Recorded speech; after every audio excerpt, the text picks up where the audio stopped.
Greetings to you, Mashpaka, through Yahusha Mashiyach, who is our sovereign Melech Hamlakim, Adonim.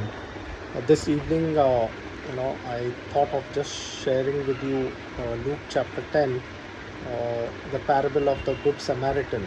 Alright, the Hebrew word for Samaritan is Shomeron, and in this parable, there are some profound things that I have already shared in a note form, where you can read it on my blog, like the parable of the Good Samaritan.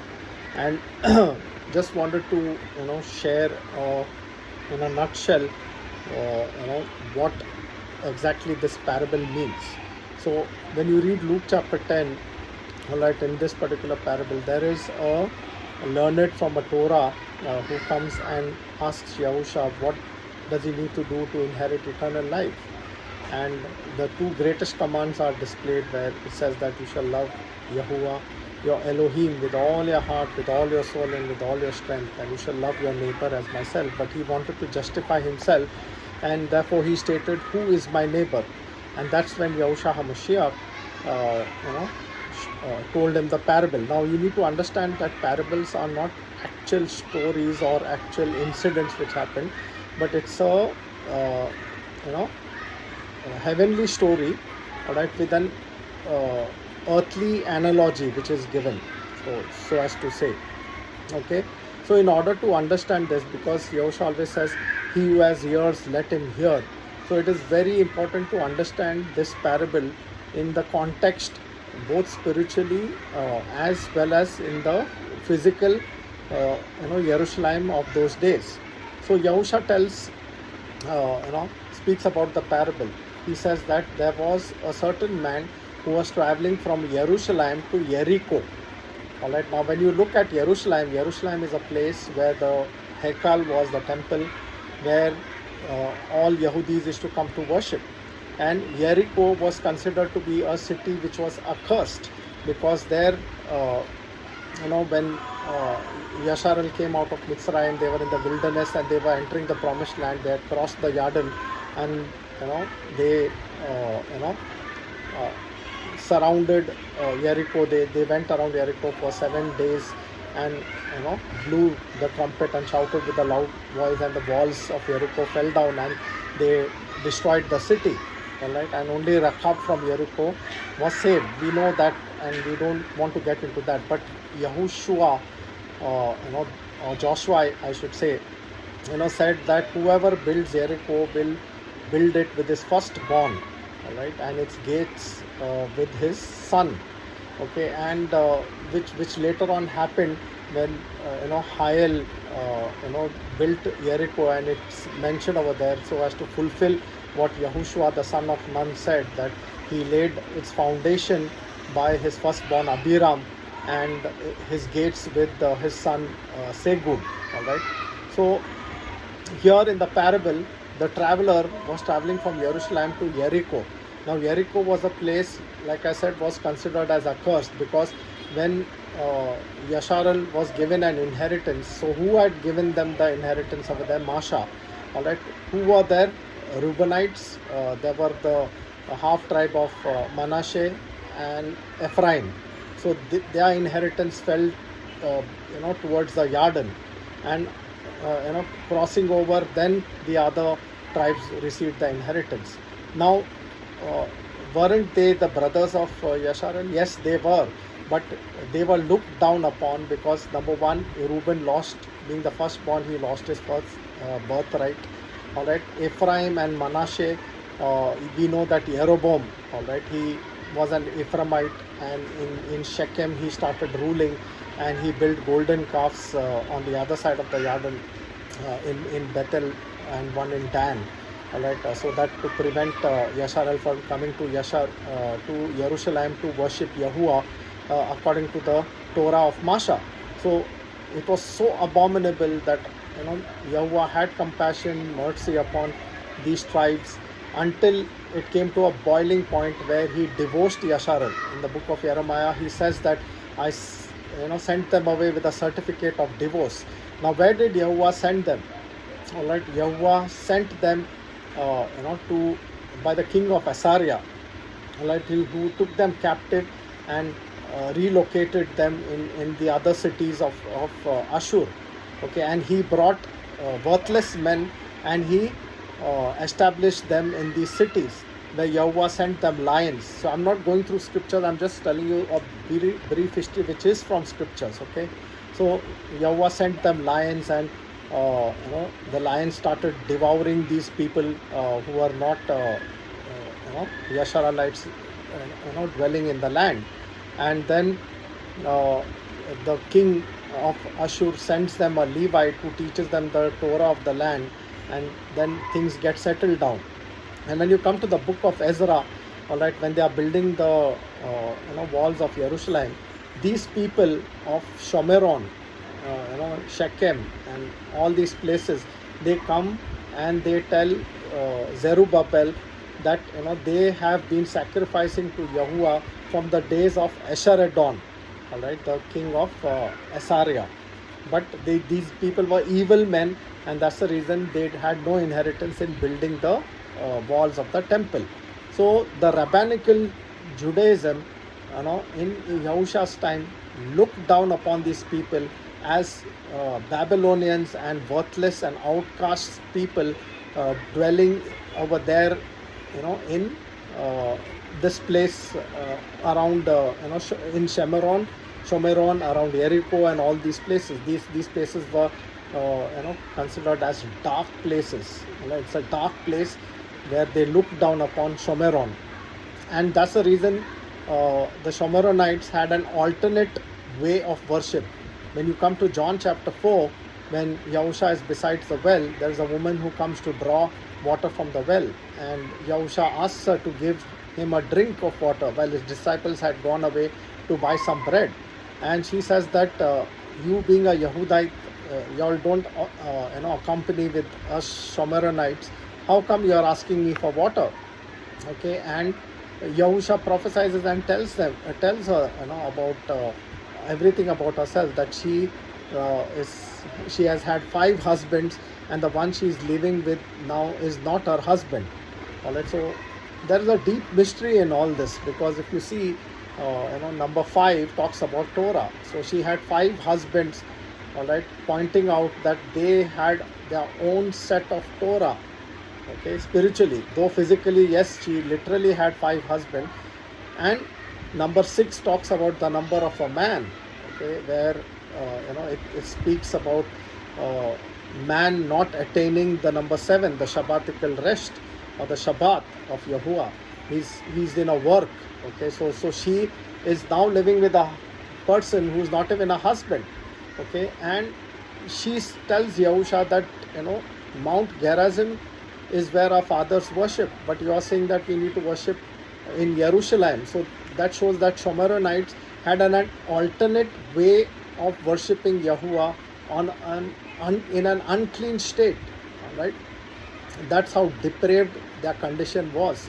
But remember, Yahusha said that he came for the lost sheep of the house of Yasharal. Those whom he sent away with the certificate of divorce, all right, had to be brought back. The remnant had to be brought back, and that's the reason we see Yahusha, visiting Jericho. He visits Shomeron, and the whole city. When after the death and resurrection of Yahusha Mashiyach, Philip, I think in Acts chapter 8, he goes to Shomeron, and he brings the Bashara to all of them, and the whole city rejoices. So you can imagine the whole city turning to Yahusha HaMashiach, just like Nineveh was. So what a great and mighty mercy of Yahusha, in order to bring the outcasts of Yasharal back into the fold. Okay, so that is the outline. And coming back to the historical perspective, all right, when we read the book of Ezra, all right, the people of the land, the people themselves, they come and say that they were relocated in the days of Esarhaddon. Now, who was Esarhaddon? Esarhaddon was the son of Sennacherib. So if you remember, when King Hezekiah was ruling in Yehuda, the Sennacherib sent his Rabshakeh, who threatened Hezekiah saying, and his people over there saying that who has spared uh, the nations from the king of Ashur, from Sennacherib, who has spared them. Shomeron is in his possession. He names other nations also which are in the possession of the king of Ashur. All right, so we won't get into that, but the crux of the matter is that entire Shomeron, that entire area, all right, those people were carried captive by the king of Ashur and taken and relocated in their lands. But later on, when Sennacherib's sons, they conspire against him, as the scripture says, and they kill him, then his son Yasharal rules in his place, and he is the one who brings back these people of Yasharal who were scattered across their reign, and brings some of them back and resettles them in Shomeron and all these places around Jericho and Shechem and all these places. All right, so coming back to the parable. Okay, now like I told you that the rabbinical Judaism of Yahusha's time, they looked down upon these people because these people never came up to Jerusalem to worship. They were called the outcasts of Yasharal. They didn't even believe that these people had the bloodline of Yasharal. They thought that they are Babylonians. They looked them down as the people of Assyria, Babylonians, a mixed, worthless people whom, according to them, are not fit to be called Yasharal. They are not Yasharal according to them.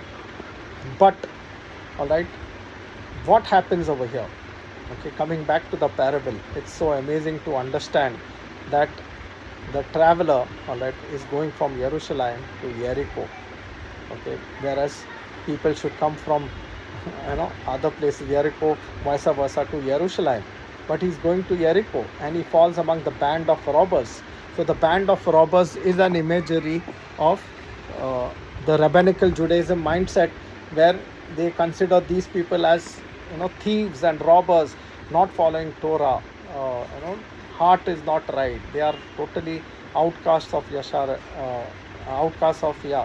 because Yahuwah took them into captivity, sent them away with a certificate of divorce. All right, and they couldn't understand or comprehend that there could be any elect living over there. All right, even so much as so that Nathaniel, when he's introduced to Yahusha Mashiyach, he says, "Can anything good come out of Galil?" These places were called Galil of the Gentiles. All right, so Naphtali, Zebulun, all these tribes which dwelt over there, Reuben, Ephraim, half tribe of Manasseh. So all these were looked down upon as Galil of the Gentiles, who are the lowest class people whose bloodlines were corrupted, married foreign women, given birth to hybrid children, not even Yasharalites, not coming up to Jerusalem to worship, but worshipping on Mount Gerizim. All right, because of the abomination that was made by King Jeroboam to forbid Yasharal from coming to Jerusalem to worship. He made the golden calves, and once the golden calves were over, once they came back to their places, they started worshipping on Mount Gerizim, because they had a mindset. If you go back to Torah, Mashiyach kept 6 tribes on Mount Ebal and 6 tribes on Mount Gerizim. All right, when the book of the Torah was read, so they confessed and bound themselves by the book of the Torah that they will accept all the blessings that are in the Torah if they obey, and they will accept all the curses of the Torah if they disobey Yahuwah and turn away from Him. So they entered into a vow or an oath with Yahuwah in accepting His Torah. All right. Now Mount Ebal, the 6 tribes which stood on Mount Ebal, they professed all the curses that were written in Torah, and the 6 tribes, all right, who were in Mount Gerizim, all right, they accepted the all right, they accepted and confessed the blessings part of the Torah for obedience, and that's the reason the Shomeronites or Samaritans, they worshipped Yahuwah on Mount Gerizim. All right, and uh, Yahusha tells that woman, all right, by the well, that there's a time coming when people will not worship the Father here or in Jerusalem, but all will worship, Elohim in Ruach and in truth. All right, so that time was preserved and reserved in Yahusha Mashiyach after his stake, when he would die and rise again, and then reveal himself that he is the one true Yahuwah, and that's the time, everything will be transitioned into the Ruach. So this traveler was going to Jericho, and remember I told you Jericho was a place which was accursed, and Yahushua the son of Nun had prophesied that whoever builds Jericho, all right, will lay it down by his firstborn and the gates by his son. Okay, and that literally also happened. Okay, but Yahusha, did he forsake these people? No. If you read the Basharas, many a times Yahusha went up to Jericho, right, to preach the Bashara, the good news to them, that he is come back to the lost sheep of the house of Yasharal. And while these robbers, pounded upon the man, the traveler going up to Jericho, there was, it says in that parable, there were two important people who passed by. The first one was a priest, a Levite priest of the Aaronical order, all right, who was passing by. So what was he also doing in Jericho? That shows that, even the Levitical priesthood, all right, was in an apostasy, going from Jerusalem to Jericho. Then he passed by, he saw the wounded man, didn't have compassion, went his way. Then Yahusha speaks about a Levite, not from the Aaronical lineage, but a Levite who is probably, he could be a Korite or Kohathite, or anyone from the lineage of Gershom or Merari. All right, we don't know who he was, but according to the parable, even a Levite passed by. He saw the man and he went up to Jericho. He did not attend to that man, all right, who was fallen among the robbers. So what does it tell you over there? It speaks great volumes in spiritual essence, that the Levites and the rabbinical Judaism of the chief priests, scribes, the Sanhedrin, or the lawyers, or the Torah teachers, all right, all were in a state of apostasy, going to Jericho. All right, number two people, right, priest as well as a Levite. Number two talks about the witness.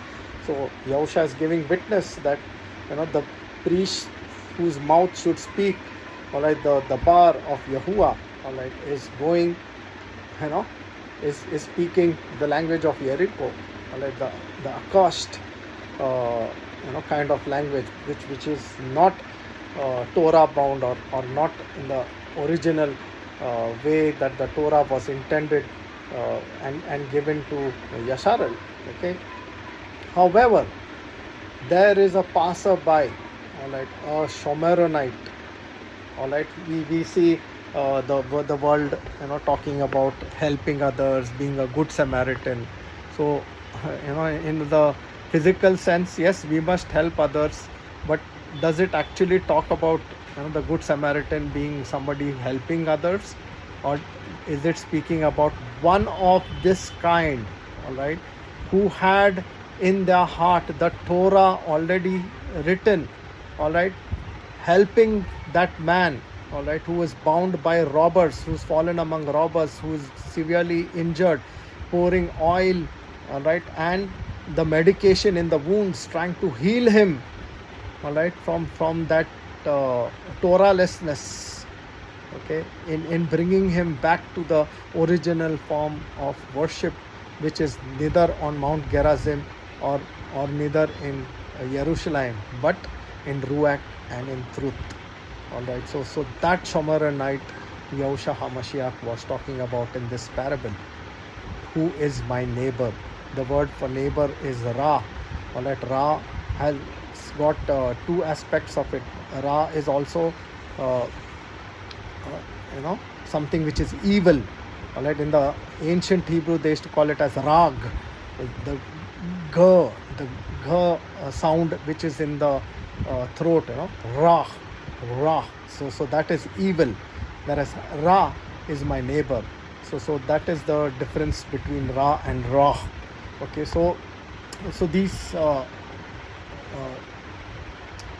the neighbor, the Ra, is the one who will pour out oil and the medication, who will rafa or heal the broken-hearted, the wounded, the Torahless people by leading them to Mashiyach.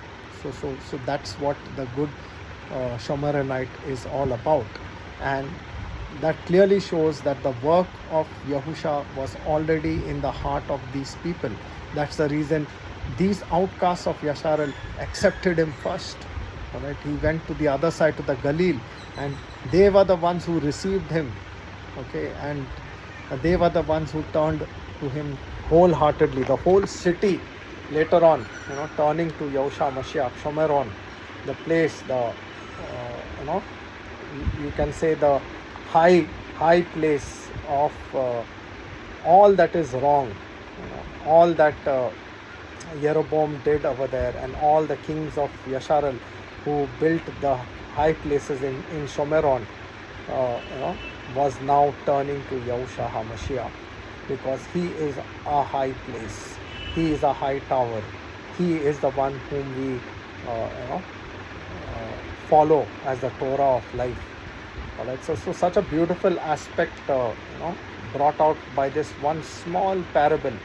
All right, in understanding the royal Torah, because James, I think, Jacob, I think, talks about fulfilling the royal Torah, all right, the purple Torah, or the you can say the sapphire. Remember, I told you about the sapphire stone under as a pavement under the feet of Yahuwah in Exodus chapter 24. So that is the royal color, the blue, the purple, all right, which is the Torah of who is my neighbor.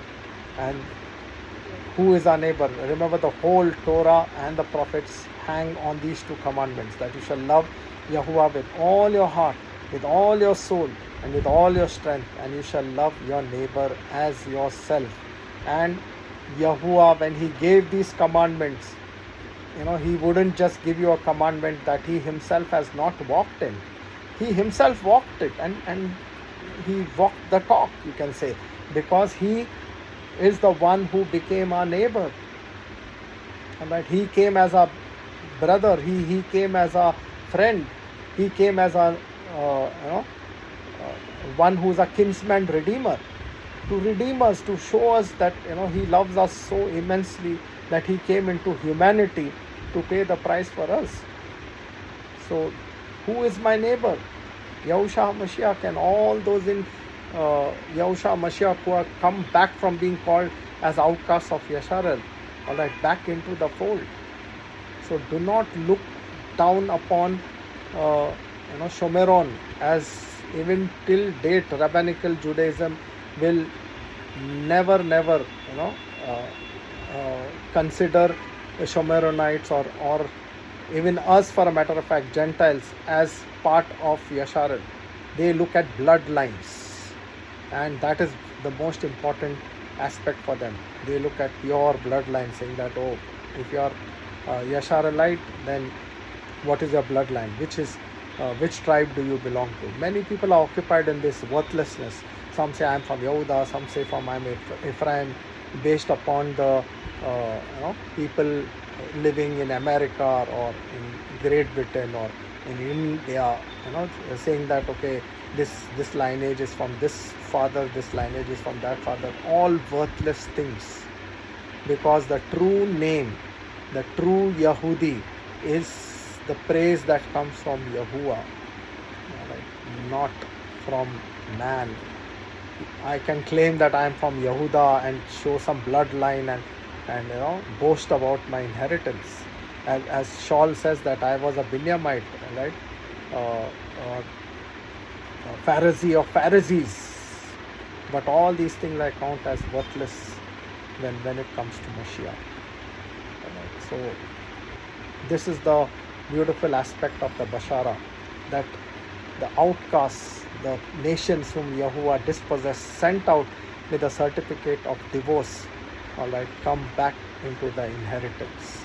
It's not about the bloodline, it is about the belief in Yahusha Mashiach.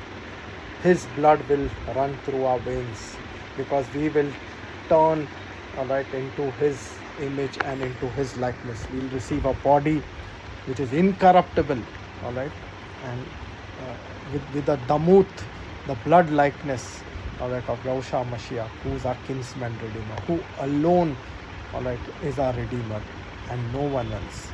Hallelujah, Yahuwah. Yahuwah barakh you with this message this evening, beloved. All right. Preach the Bashara.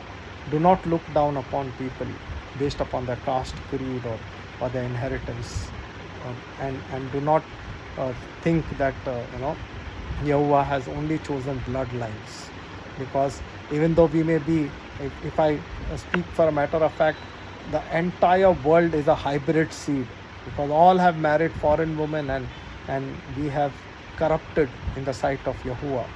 But He is the one who brings us back.